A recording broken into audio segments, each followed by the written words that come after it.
तो आज का हमारा टॉपिक होगा इलेक्ट्रिक फ्लक्स। पहले इसको समझते हैं इलेक्ट्रिक फ्लक्स होता क्या है। हमने ये सुना हुआ है इलेक्ट्रिक फील्ड। इलेक्ट्रिक फील्ड के बारे में हम क्या जानते हैं कि कोई चार्ज के चारों तरफ का एरिया जहां पर दूसरा चार्ज एक फोर्स एक्सपीरियंस करता है, कॉल्ड इलेक्ट्रिक फील्ड। और इलेक्ट्रिक फील्ड को हम कैसे रिप्रेजेंट करते हैं, इसकी इंटेंसिटी को answer electric field lines. Electric field lines ये इस बारे में हम लोग थोड़ा स्टडी कर चुके हैं। इलेक्ट्रिक फ्लक्स को समझने के लिए आपको ये जानकारी पहले रखना होगा कि इलेक्ट्रिक फील्ड क्या होता है और इसकी इंटेंसिटी जिसको कि हम वेक्टर ई से इंडिकेट करते हैं, वेक्टर क्वांटिटी होता है, इसका हमें नॉलेज चाहिए। और हम आपको अगर सिंपल भाषा बताएं तो electric flux electric field lines को ही बोलते हैं। तो ये और ये एक स्केलर क्वांटिटी होता है। तो समझने के लिए एक एग्जांपल समझिए कि एक ही चीज कभी स्केलर और कभी वेक्टर कैसे हो सकता है। जैसे मान लीजिए कि अगर हम एक बकेट में पानी भर के रखे हुए हैं, अगर हमसे पूछा जाए कि पानी के बारे में बताइए तो हम बोल सकते हैं कि बकेट फुल है, उसमें 10 लीटर पानी है। हमने उसका मैग्नीट्यूड बताया, हमने उसके डायरेक्शन को नहीं बताया, तो उस कंडीशन में ये वाटर हमारा स्केलर क्वांटिटी होता है। लेकिन अगर उसी में अगर हम एक पाइप लगा के, ट्यूब लगा करके, नीचे एक मोटर लगा करके हम उस मोटर को चलाते हैं और उसके बाद हम जिधर पाइप को घुमाएंगे उधर पाइप की चलने का उसका वेलोसिटी आता है, उसके चलने का डायरेक्शन होता है। हम अगर लेफ्ट चाहें तो लेफ्ट पानी को लेके जा सकते हैं, राइट चाहें तो राइट लेके जा सकते हैं। उस कंडीशन में वो एक वेक्टर क्वांटिटी होता है। उसी तरह से ये इलेक्ट्रिक फ्लक्स के बारे में हम स्टडी करेंगे। पहले तो इलेक्ट्रिक फ्लक्स क्या होता है और इलेक्ट्रिक फ्लक्स का फॉर्मूला क्या है और वो स्केलर क्वांटिटी क्यों। तो यहाँ पर जरा देखिए एग्जांपल के तौर पे कि अगर हमारे पास एक ओपनिंग है, ये हमारे पास एक ओपनिंग है और पीछे से सनलाइट आ रही है, पीछे सनलाइट आ रही है, सनलाइट आकर के इस सरफेस से क्रॉस करके बाहर निकल रही है। तो यहाँ पर इसमें जो क्रॉस करके सनलाइट बाहर निकलेगी वो किस पर डिपेंड करता है, तो वो डिपेंड करता है सनलाइट की इंटेंसिटी पर। अगर मान लीजिए कि मान लीजिए कि यहाँ पर 1 सेकंड में ये इस छोटे से जगह पर 5 लाइन है या फिर ये इतने दूर में मात्र 3 लाइन है, तो हम बोलेंगे इसकी इंटेंसिटी ज्यादा है और इसकी इंटेंसिटी कम है। तो अगर उसकी इंटेंसिटी ज्यादा होगी, जैसे अगर उसका स्पीड ज्यादा होगा तो ज्यादा लाइन यहां से क्रॉस करेगा। तो हम ये बोल सकते हैं कि जो नंबर ऑफ लाइंस इस एरिया को क्रॉस करके निकलेगा, जो पार होगा, वो किस पे डिपेंड कर सकता है, इंटेंसिटी पर। अगर हम उस लाइन को फ्लक्स बोले, फ्लक्स का साइन होता है phi, this is phi this. तो अगर हम बोलेंगे कि ये फाई यानी जो नंबर ऑफ लाइंस है, जो फ्लक्स है, वो किस पे डिपेंड करता है, तो पहले हम बोलेंगे कि उसके इंटेंसिटी पे डिपेंड करता है। अगर उसकी स्पीड ज्यादा होगा तो ज्यादा लाइन यहां से पास करेंगे, अगर स्पीड कम होगा तो कम लाइन पास करेंगे। तो flux directly proportional to intensity, हमने उसको मान लिया E कि ये जो हमारा नंबर ऑफ लाइंस है ये किस पे डिपेंड करता है, इंटेंसिटी पे डिपेंड करता है, डायरेक्टली प्रोपोर्शनल। इंटेंसिटी ज्यादा तो फ्लक्स भी ज्यादा, इंटेंसिटी कम तो फ्लक्स भी कम। दूसरा, अगर हम इस एरिया को ज्यादा कर दें, अगर इस एरिया को हम ज्यादा कर दें तो जाहिर सी बात है ज्यादा नंबर ऑफ लाइंस वहां से एंट्री करेंगे। हम क्या देखते हैं कि अगर एरिया को ज्यादा करेंगे तो फ्लक्स की संख्या, नंबर ऑफ लाइंस जो है, इंटेंसिटी जो है वो ज्यादा हो जाती है, फ्लक्स की संख्या ज्यादा हो जाती है। अगर हम इस एरिया को हाफ कर दें या छोटा कर दें तो उसमें फ्लक्स की संख्या कम हो जाती है। दैट इज ये जो हमारा फ्लक्स है ये directly proportional to area. Area के बढ़ने से फ्लक्स ज्यादा, एरिया के घटने से फ्लक्स कम, और इस रिलेशन को क्या बोल सकते हैं, फाई प्रोपोर्शनल टू एरिया। तो हम ये देखते हैं कि ये जो नंबर ऑफ लाइंस जो यहां से पार कर रहे हैं ये दो चीज पर डिपेंड करता है। पहले तो उसके स्पीड पर, यानी हम इंटेंसिटी के एग्जांपल लिए गए, दूसरा flux directly proportional to area. एक और एग्जांपल समझिए, अगर इस तरफ से हमारे पास वाटर आ रहा है, पानी चल करके आ रहा है, अब उसका एक डायरेक्शन है कि वो उस डायरेक्शन से हमारी तरफ चला आ रहा है, उसका एक डायरेक्शन। हमने क्या किया कि नीचे एक बड़ा सा टॉप लगाया और ये जो लाइन यहाँ चल करके आ रहे हैं, ये जो वेक्टर क्वांटिटी है उसका डायरेक्शन है, हमने यहाँ पर एक छोटा सा ऐसा एरिया लगा दिया। सपोज हमने लगा दिया ये एरिया, हमने ये एरिया लगा दिया। ये लाइन यहां से चल करके आती है, इस पे टकराती है, टकराने के बाद मान लीजिए टब में जमा हो जाती है। जिस समय वो लाइन चल करके आती है वो वेक्टर है, उसका डायरेक्शन है, लेकिन जब हम टब में पूछते हैं कि कितना पानी जमा हो गया तो हम मात्र उसके मैग्नीट्यूड को पूछते हैं और वो स्केलर क्वांटिटी होता है। तो यहाँ पर जो ये जो पानी यहाँ इकट्ठा हो रहा है टब में, वो हमारे लिए नंबर ऑफ लाइंस, उसको आप एग्जांपल के तौर पे ले सकते हैं, तो आप उसको फ्लक्स मान लीजिए। तो वो टब में जमा होने वाला पानी किस पर डिपेंड करता है? सबसे फर्स्ट, जितनी उसकी ज्यादा स्पीड होगी उतना ज्यादा पानी यहाँ पर कम समय में टकराएगा और उतना ज्यादा पानी हमारे टब में इकट्ठा हो जाएगा। ये जो उसकी स्पीड है ज्यादा या कम जिसको हम बोल रहे हैं, ये उसकी इंटेंसिटी है, उसकी स्ट्रेंथ है। जितना ज्यादा उसका इंटेंसिटी होगा उतना जल्दी जल्दी इसमें टकरा करके टब में जमा हो जाएगा। तब बोलेंगे टब में जो पानी जमा हो रहा है ये पानी की स्पीड के डायरेक्टली प्रोपोर्शनल है। दूसरे शब्द में flux directly proportional to intensity. दूसरा, ये किस पे डिपेंड करता है? अगर हमने इस एरिया को और ज्यादा बड़ा कर दिया, इसको डबल कर दिया, तो पानी इसमें ज्यादा टकराएगा और हमारे पास ज्यादा पानी से इकट्ठा हो जाएगा।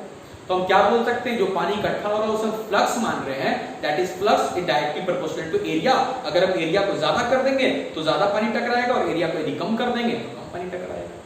तो यहां पर भी आपको ये देखने को मिलता है कि अगर हम बात करेंगे फ्लक्स की, जिसको हम फाई बोल रहे हैं, अभी देखिए जिस समय वो पानी चल करके आ रहा था वो हम इसको इलेक्ट्रिक फील्ड लाइंस जिसको हम सोच रहे हैं वो वेक्टर क्वांटिटी है, लेकिन टब में जो पानी इकट्ठा हो रहा है वो स्केलर क्वांटिटी है। तो एक ही समय में पानी के दो कंडीशन को हमने वेक्टर और स्केलर माना, तो उसी तरह से हम इलेक्ट्रिक फील्ड के लाइंस को भी स्केलर और वेक्टर बोल सकते हैं। तो हमने क्या देखा पूरे रिसर्च में कि जो नंबर ऑफ फ्लक्स है, that is number of electric field lines जो है directly proportional to its intensity, and number of phi directly proportional to area, that is phi proportional to area. तो हमारा काम यहीं पर कंप्लीट नहीं होता है कि ये फाई ई पर और ए पर डिपेंड करता है। एक और भी फिजिकल क्वांटिटी है जिस पर हमारा ये फ्लक्स डिपेंड करता है। ये इंटेंसिटी एक वेक्टर क्वांटिटी है, ओके। ये एरिया एक वेक्टर क्वांटिटी है, हमने क्लास 11 में पढ़ा था area is a vector quantity. आपको एग्जांपल के तौर पे आपको बताया भी था एरिया वेक्टर क्वांटिटी कैसे होता है, 11th क्लास में पढ़े हुए हैं, हमारे सिलेबस में था। और उस एरिया का डायरेक्शन क्या होता है, क्योंकि area is a vector quantity. तो वहां पर आप लोगों ने पढ़ा था कि एरिया इज वेक्टर क्वांटिटी। जैसे मान लीजिए ये हमारे पास एक सरफेस है, ये एरिया है, तो उसका डायरेक्शन क्या होता है? तो इसके ऊपर नॉर्मल और इधर इनवर्ड या आउटवर्ड, तो हमने पढ़ा था आउटवर्ड, ये बाहर की ओर डायरेक्शन, ये इसका डायरेक्शन होता है एरिया का। तो phi is phi directly proportional to intensity, intensity is vector quantity. Phi proportional to area, area is a vector quantity. तो हमने देखा क्या इन दो पर ही ये हमारा फाई डिपेंड करता है? तो आंसर ऐसा नहीं है। एक और फिजिकल क्वांटिटी जिस पर फाई डिपेंड करता है। फिर से देखिए, जैसे वहां से ये पानी चल करके हमारे पास चला आ रहा है, आप उसका इलेक्ट्रिक फील्ड लाइंस मान लीजिए, तो वो उसका एक डायरेक्शन, इलेक्ट्रिक फील्ड लाइन का डायरेक्शन बाहर से अंदर की ओर, इस तरह से। ये हमारा सरफेस है और ये अगर सरफेस हमारे पास है तो ये इसका एरिया वेक्टर है। अगर हमने इसको ऐसा घुमा दिया तो क्या ये अगर ऐसा घुमा तो इसका एरिया भी चेंज हुआ, इस तरह बाहर मान लीजिए, इसका एरिया भी चेंज हुआ। अब देखिए जरा, ये हो गया हमारा इलेक्ट्रिक फील्ड इंटेंसिटी का डायरेक्शन और ये हो गया हमारा एरिया का डायरेक्शन। तो ये दोनों एक दूसरे पर नॉर्मल हो गए। जब ये ऐसे घुमा हुआ था तो ज्यादा लाइन इससे टकरा रहे थे, मगर जब हमने इसको ऐसे घुमा दिया तब क्या हो रहा है? टब में कुछ भी इकट्ठा नहीं हो रहा है, यानी कि हमारा वहां वैल्यू फ्लक्स का संख्या क्या हो जाता है? 0। क्योंकि जैसे जैसे घूमेगा चेंज क्या होता चला जा रहा है? एरिया, ये हमने उसको ऐसा घुमाया तो ये जो हमारा एरिया का डायरेक्शन वो भी घूमता चला गया, लेकिन इंटेंसिटी का डायरेक्शन चेंज नहीं हो रहा है। उस कंडीशन में जब वो बिल्कुल ऐसा घूम गया तो हम क्या बोलेंगे? जब ये सरफेस के पैरेलल हमारा ये इंटेंसिटी हो गया तब वेक्टर, इन दोनों वेक्टर क्वांटिटी के बीच का एंगल क्या है? That is the angle between intensity and area. आपको यहां पर हमने बोला कि parallel to the surface, surface के पैरेलल है, तो आपको यहां पर ये नहीं समझ लेना है कि अगर सरफेस के पैरेलल तो इन दोनों के बीच का एंगल 0 है, क्योंकि भले ही सरफेस के पैरेलल है, लेकिन ये अगर इसका डायरेक्शन है और ये अगर ये इंटेंसिटी का डायरेक्शन है तो ये दोनों एक दूसरे ऊपर नॉर्मल है। That is parallel to surface के है, लेकिन एरिया वेक्टर के बीच में और इंटेंसिटी के बीच का जो एंगल बन रहा है वो 90 डिग्री है। तो हमने ये देखा कि जब वो एंगल बिल्कुल 90 डिग्री हो गया इस केस में, तो हमारा जो नीचे फ्लक्स इकट्ठा हो रहा था वो भी क्या हो गया? 0। यहां पर ज्यादा टकरा रहा था, हमने इसको इतना चौड़ा से कम करके ऐसा पतला कर दिया, ये अब क्या हो गया? 0। देखिए पहले ये ऐसा टकरा रहा था, अभी इसको हमने ऐसे घुमा दिया, यहाँ से लाइन पास कर रही है, इधर से पास कर जा रही है, इधर से पास कर जा रही है, कोई भी फ्लक्स यहाँ पर या इलेक्ट्रिक लाइन इससे टकरा नहीं रहा है। तो हम क्या देखते हैं कि ये डिपेंड करता है थीटा पर डिपेंड करता है, that is flux proportional to angle between electric field intensity and area of the surface. इन दोनों पे डिपेंड करता है, उसके एंगल पे डिपेंड करता है। तो अब ये एंगल पे डिपेंड करता है, तो एंगल पे डिपेंड करता है तो हम ये चाहते हैं ये साइन पर डिपेंड करता है या कॉस पे डिपेंड करता है, ये निकालना। तो हमने क्या देखा कि जब इन दोनों के बीच का एंगल 90 डिग्री हो जाता है तो इस कंडीशन फ्लक्स हमारा जीरो हो जाता है। तो हम अगर चेक करेंगे साइन 90 और cos 90 के वैल्यू को, हम क्या देखते हैं कि cos 90 डिग्री का वैल्यू 0। तो cos फिजिकल क्वांटिटी, cos हमारा ट्रिग्नोमेट्रिक नेचर का है, एक ट्रिग्नोमेट्रिकल वैल्यू है जो कि थीटा के 90 हो जाने से वो वैल्यू को 0 कर देता है। तो अब ये क्या बोल सकते हैं, ये जो हमारा फ्लक्स है ये directly proportional to cos theta, ये cos के एंगल पे डिपेंड करता है, क्योंकि 90 पे हमने देखा कि जब फ्लक्स 0 हो रहा है तो मात्र cos ही है जो उसको 0 कर सकता है। तो ये आपको समझना बहुत जरूरी है, that is the electric field line is directly proportional to intensity of electric field. Number 1, electric field line directly proportional to area, जिस एरिया से वो लिंक हो रहा है, लिंक, ये हमने वर्ड यूज किया, लिंक होना, जिससे वो टकरा रहा है। And phi also depend upon angle between intensity and area and phi directly proportional to cos theta. अगर हम तीनों को ज्वाइन करेंगे तो phi proportional to E A cos theta, तो हम बोल सकते हैं फाई प्रोपोर्शनल टू, या फिर अगर हमने इसको कांस्टेंट को अगर यहाँ पर इक्वल टू कर दिया तो phi proportional to vector E dot vector A. और जब दो वेक्टर के बीच में डॉट लगता है तब जो फिजिकल क्वांटिटी बनता है वो क्या बनता है, स्केलर। तो ये बोल सकते हैं कि ये स्केलर क्वांटिटी है। तो हमारे पास ये दो तरीके से लिखा जाने वाला फॉर्मूला हमें मिल गया, phi is equals to E A cos theta and phi is equals to vector E dot vector A, where vector E be the intensity of electric field and A be the area. कौन सा area, जिससे हमारा electric field line link हो रहा है, मिल रहा है। तो ये हमारे पास एक कंडीशन चला आता है इलेक्ट्रिक फ्लक्स, ये जो पाई है इसको बोलते हैं इलेक्ट्रिक फ्लक्स। इस फॉर्मूला के माध्यम से अगर आप चाहें तो इसके यूनिट को भी निकाल सकते हैं। जैसे आपने फॉर्मूला पढ़ा हुआ है, यूनिट पढ़ा हुआ है कि इस ई का यूनिट क्या होता है, तो इसका यूनिट क्या है, इसका फॉर्मूला क्या होता था, फोर्स बाय चार्ज, और एरिया, यहाँ पर एरिया है तो एरिया का होता है क्या, तो उसका जरा फॉर्मूला यूज कीजिए, फोर्स का होता है न्यूटन, चार्ज का होता है कूलम, एरिया का होता है मीटर स्क्वायर। तो आप इसका यूनिट बोल सकते हैं न्यूटन मीटर स्क्वायर पर कूलम, ये इसका यूनिट, इसका इलेक्ट्रिक फ्लक्स का यूनिट। और आप डायमेंशनल इक्वेशन भी निकाल सकते हैं, जैसे न्यूटन का, मीटर का, कूलम का 80, सबको यूज करके सॉल्व करके आप कम से कम एक बार अपने कॉपी में उसको नोट कर लेंगे, अगर कभी जरूरत पड़ा तो आप रफ में निकाल सकते हैं। तो ये इसका एक बेसिक पहचान हो गया इलेक्ट्रिक फ्लक्स का। अब हम यहाँ बात करते हैं कि अगर मान लीजिए कि सरफेस हमारा, जिससे हमारा ये लिंक हो रहा है इलेक्ट्रिक फील्ड लाइन, वो कुछ इस तरह से माने, ऐसा, ये हमारा है सरफेस। अगर हमारा चार्ज यहाँ पर है Q, तो इस कंडीशन में देखिए ये एक डिस्टेंस है, ये डिस्टेंस है R1, ये डिस्टेंस है R2, ये डिस्टेंस है R3 और ये डिस्टेंस है मान लीजिए R4। ये सभी के डिस्टेंस अलग अलग है। तो अगर इस चार्ज से इन सभी पॉइंट का डिस्टेंस अलग अलग है तो क्या हर पॉइंट की इंटेंसिटी सेम होगी? तो आंसर उसको जानने के लिए हम उसके फॉर्मूला को सोचते हैं। तो हमने इलेक्ट्रिक फील्ड इंटेंसिटी का फॉर्मूला देखा हुआ है K Q divided by R square, जहां K का फॉर्मूला 1/4πε0। तो हम क्या देखते हैं कि इंटेंसिटी चार्ज के वैल्यू, सोर्स चार्ज के वैल्यू और सोर्स चार्ज से पॉइंट के डिस्टेंस के स्क्वायर पर डिपेंड करता है। यहाँ पर सोर्स चार्ज तो भले ही Q है मगर ये डिस्टेंस अलग अलग है, डिस्टेंस इक्वल नहीं है। अगर डिस्टेंस इक्वल नहीं है तो हर पॉइंट का इंटेंसिटी भी सेम नहीं होगा। यहाँ का इंटेंसिटी हो जाएगा E1, ये हो जाएगा E2, ये हो जाएगा E3 और ये मान लीजिए एग्जाम्पल तौर पे E4। यानी कहने का अर्थ है अगर ये डिस्टेंस अलग अलग नहीं है, सरफेस कुछ इरेगुलर शेप का है, तो हम बोल सकते हैं कि इंटेंसिटी अलग अलग है। तो हम यहाँ पर कैसे निकालेंगे फ्लक्स को? अगर मान लीजिए कि ये हमारे पास एक सरफेस है और हर इक्वल डिस्टेंस पर अगर 10-10 लाइन यहाँ पर टकरा रहे हैं, 10-10 करके टकरा रहे हैं, 10 यहाँ भी 10 यहाँ भी 10, इलेक्ट्रिक फील्ड लाइन की इंटेंसिटी हर जगह अगर मैच कर रही है अगर इंटेंसिटी मैच कर रही है और इसका एरिया अगर A है तो हम बड़े ही आराम से इंटेंसिटी को एरिया से मल्टीप्लाई करके पूरा का पूरा इलेक्ट्रिक फील्ड लाइन या इलेक्ट्रिक फ्लक्स दूसरे शब्दों में बोले तो निकाल सकते हैं। लेकिन अगर यहां पर इंटेंसिटी ही मैच ना करे, यहां पर 10, यहां पर 5, यहां पर 4, यहां पर 7, तो हम एरिया को कौन से इंटेंसिटी से मल्टीप्लाई करेंगे? 10 से, 5 से, 4 से या 7 से? तो इस केस में हम क्या काम करेंगे?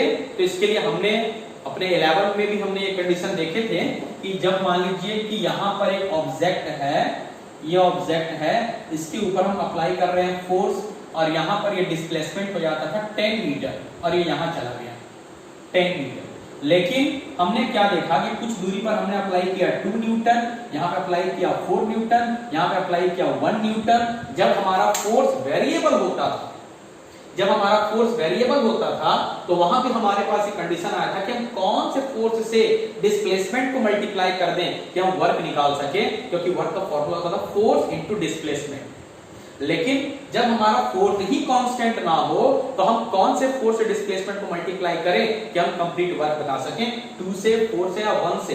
तो उस केस में हम लोग 11वीं क्लास में क्या किए थे? कैलकुलस का यूज किए थे। इसका मतलब उस केस में डिस्प्लेसमेंट को इतना छोटा मान लिया जाता था कि वो करीब करीब 0 के बराबर होता था, और उस केस में जो हमारा फोर्स होता था वो कांस्टेंट होता था, और उस छोटे छोटे डिस्प्लेसमेंट पर हम वर्क निकाल करके सभी को ऐड करते थे, और कैलकुलस की भाषा में ऐड करने को इंटीग्रेट करना बोला जाता है। वही सेम समस्या हमारा यहां पर भी चला आया। यहां पर इंटेंसिटी हमारा हर जगह इक्वल नहीं है। अगर हर जगह इक्वल होता, इलेक्ट्रिक फील्ड लाइन हर पॉइंट पर अगर इक्वल होते तो उस इंटेंसिटी को हम टोटल एरिया से मल्टीप्लाई कर देते। लेकिन जब हमारा इंटेंसिटी मैच नहीं करता है तो हम फिर किसका यूज करेंगे? कैलकुलस का।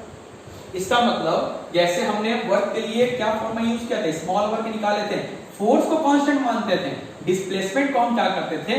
बहुत कम, ds। तो हमारा छोटा वर्क निकलता था और फिर बाद में हम इसी को इंटीग्रेट करते थे और इंटीग्रेट करके कंप्लीट वर्क निकाला करते थे। इसका यूज हम लोग क्लास 11 में बहुत ज्यादा किए। तो जब यहां पर हमारे पास वो समस्या आ रहा है तो यहां पर भी हम लोग वही कुछ काम करेंगे। क्या करेंगे कि अगर हमें इंटेंसिटी ही चाहिए, फ्लक्स ही चाहिए, तो सबसे पहले हम निकालेंगे डी फाई। क्यों? किस केस में निकालेंगे? जब हमारी इंटेंसिटी हर पॉइंट पर इक्वल नहीं है। अगर इंटेंसिटी हर पॉइंट पर इक्वल है तब तो कोई समस्या नहीं, उसके लिए हमारे पास ये दो फॉर्मूला तैयार हो चुके हैं। Phi is equals to EA cos theta, दूसरे शब्दों में phi equals to vector E dot vector है। इन दोनों तरीके से यूज कर सकते हैं जब हमारी इंटेंसिटी हर पॉइंट पर सेम है। लेकिन अगर हमारी इंटेंसिटी हर पॉइंट पर सेम नहीं है तो हम क्या करेंगे? पहले जैसे हम छोटा वर्क निकाला करते थे उसी तरह पहले स्मॉल अमाउंट ऑफ फ्लक्स निकालेंगे। उसमें इंटेंसिटी कांस्टेंट होगा, वेरिएबल क्या होगा? यानी कि उस केस में जो हमारा एरिया होगा इसको बहुत ही छोटा कर देंगे। जैसे हम अगर एरिया के लिए A यूज करते हैं, सरफेस एरिया के लिए, स्मॉल सरफेस एरिया के लिए, तो हम बोलेंगे ds। तो हम क्या बोलेंगे? डी फाई, ये फाई के तौर पे हम बोल सकते हैं। E कांस्टेंट रहेगा, E ds cos थीटा। हम एक ये फॉर्मूला भी यूज कर सकते हैं, D phi is equal to E ds cos theta. और इस छोटे से एरिया में जो हमारी इंटेंसिटी है वो कांस्टेंट है। और अगर आप इसको वेक्टर फॉर्म में लिखना चाहेंगे तो D phi is equal to vector E dot vector ds। आप इस छोटे से इलेक्ट्रिक फ्लक्स को भी आप ऐसा डिफाइन कर सकते हैं। और इसी तरह छोटे छोटे वैल्यू को निकाल करके इंटीग्रेट करेंगे। तो इंटीग्रेट करेंगे हमारा फॉर्मूला कैसे बन जाएगा? Integration D phi is equal to integration vector E dot vector ds, integration D phi. और यही इंटीग्रेशन डी फाई जब हम करेंगे तो ये हो जाएगा therefore phi is equal to integration vector E dot vector ds। इस तरह से हमारा फ्लक्स का फॉर्मूला डिराइव होता है। हम सभी को यहाँ पे साइड में लिख देते हैं लाइन से, ये सारा का सारा फॉर्मूला जो हम निकालेंगे। सबसे पहला फॉर्मूला क्या आया था? EA cos theta. दूसरा formula vector E dot vector A। तीसरा फॉर्मूला आप यहाँ पे जो यूज किए d phi equals to vector E dot vector ds। और जब आप इसको इंटीग्रेट कर दिए हैं तो ये बन गया फाई और ये हो गया है vector E dot vector ds, integration. ये होता है हमारा इलेक्ट्रिक फ्लक्स, जिसको हम कैसे इंडिकेट करते हैं? फाई से। फिर हमारा कुछ फॉर्मूला तैयार होता है। Phi that is electric field lines की संख्या जो एक सरफेस से लिंक हो रही है। अब हम एक नाम यहाँ पे बोलने वाले हैं, देखिए जरा, अगर हम बोलेंगे यहां पर closed loop, for closed loop, अगर हमारा या क्लोज सरफेस, एक ऐसा सरफेस लेंगे जो हर तरह से कवर होगा, यानी अगर एक पॉइंट से हम चलना स्टार्ट करते हैं, किधर से भी घूम करके जाएंगे, अब वहीं पहुंचेंगे, बीच में कहीं पर भी कोई गैप नहीं होगा। जैसे हम एक फुटबॉल को लेते हैं जो बिल्कुल एकदम कवर होता है और वो चारों तरफ से, हर तरफ से क्लोज होता है, ये इस तरह। आप इसको स्फेरिकल ले सकते हैं, आप कोई भी शेप ले सकते हैं, बस वो क्या होना चाहिए, क्लोज होना चाहिए। ये क्लोज लूप है। यहां पर हम अगर इलेक्ट्रिक फ्लक्स को गिनेंगे, जैसे मान लीजिए चार्ज को हमने, या फिर इस क्लोज लूप को हमने इलेक्ट्रिक फील्ड में रखा, जैसे मान लीजिए हमने इस क्लोज लूप को इलेक्ट्रिक फील्ड में रखा, तो अगर हम इस सरफेस की बात करेंगे, इसके साथ, ये जो हमारा एक सरफेस है, इसके साथ अगर बात करेंगे, तो यहां पर जरा हमें देख के ये सोचना होगा कि इस कंडीशन में इलेक्ट्रिक फील्ड इंटेंसिटी और एरिया के बीच का एंगल क्या होता है। तो यहां पर अगर हम बात करेंगे इस तरह से, तो यहां पर अगर ये हमारा सरफेस एरिया है, तो बाहर की ओर उसका डायरेक्शन होगा, हम बोल सकते हैं कि इसके लिए इलेक्ट्रिक फील्ड इंटेंसिटी और एरिया के बीच का एंगल है 180 डिग्री। ये बिल्कुल अपोजिट है, एक अंदर की ओर एक बाहर की ओर। अगर हम इस सरफेस की बात करेंगे, इस सरफेस के लिए इलेक्ट्रिक फील्ड इंटेंसिटी और एरिया के बीच का एंगल क्या होगा, तो ये रहा इलेक्ट्रिक फील्ड इंटेंसिटी का डायरेक्शन और ये रहा एरिया का डायरेक्शन, तो इन दोनों बीच का एंगल क्या हो जाता है, 90 डिग्री। तो हमारे फर्स्ट सरफेस के लिए 180 डिग्री, सेकंड सरफेस के लिए 90 डिग्री। अगर हम थर्ड सरफेस की बात करें, तो यहां पर ये है इलेक्ट्रिक फील्ड इंटेंसिटी का डायरेक्शन और यहीं पर यही है हमारा एरिया का डायरेक्शन। तो इस तीसरे सरफेस के लिए एंगल क्या हो जा रहा है, क्योंकि दोनों का डायरेक्शन सेम है, तो 0 डिग्री। और अगर हम इस फोर्थ सरफेस की बात करेंगे, तो ये रहा इसका एरिया का डायरेक्शन और ये है इलेक्ट्रिक फील्ड इंटेंसिटी का डायरेक्शन, तो ये भी एंगल क्या हो जा रहा है, 90 डिग्री। तो फर्स्ट सरफेस के लिए 180 डिग्री, सेकंड के लिए 90 डिग्री, थर्ड के लिए 0 डिग्री और फोर्थ के लिए ये हो जा रहा है 90 डिग्री। तो इन चारों सरफेस के लिए अलग अलग निकल रहा है, ये हमारा एक क्लोज सरफेस है। और जब क्लोज सरफेस के लिए हम यहाँ पर जब इंटीग्रेशन करेंगे, जब फ्लक्स को हम कैलकुलेट करेंगे, तब तो हम यहाँ पर फॉर्मूला यहाँ पे यूज करेंगे for closed surface. For close surface हमारा जो फ्लक्स का फॉर्मूला आएगा वो इसी तरह होगा, vector E dot vector ds। बस आपको करना क्या है कि यहाँ पर एक ऐसा साइन लगा देना है, इसको बोलते हैं क्लोज लूप। क्लोज इंटीग्रल, इसको क्या पड़ेगा, phi equals to close integral vector E dot vector ds। इसमें यूज होने वाले सभी साइन का अर्थ समझिए। phi क्या हो रहा है, total number of flux, total number of electric field line link with the surface, जो सरफेस के साथ में टकरा रहा है, लिंक हो रहा है, उसकी संख्या को हम phi बोलते हैं। इसको बोलते हैं क्लोज इंटीग्रल। ये वेक्टर E, इस वेक्टर E को बोल सकते हैं इंटेंसिटी ऑफ इलेक्ट्रिक फील्ड और ये जो ds है ये हम बोल सकते हैं छोटा एरिया, बहुत ही स्मॉल एरिया। तो इस तरह से हमने इलेक्ट्रिक फ्लक्स को डिफाइन किया। तो electric flux with the electric field what, electric flux with the number of electric field lines which is linked with the surface या फिर क्लोज सरफेस। तो ये हमारा हो गया flux, close integral vector E dot vector ds। ये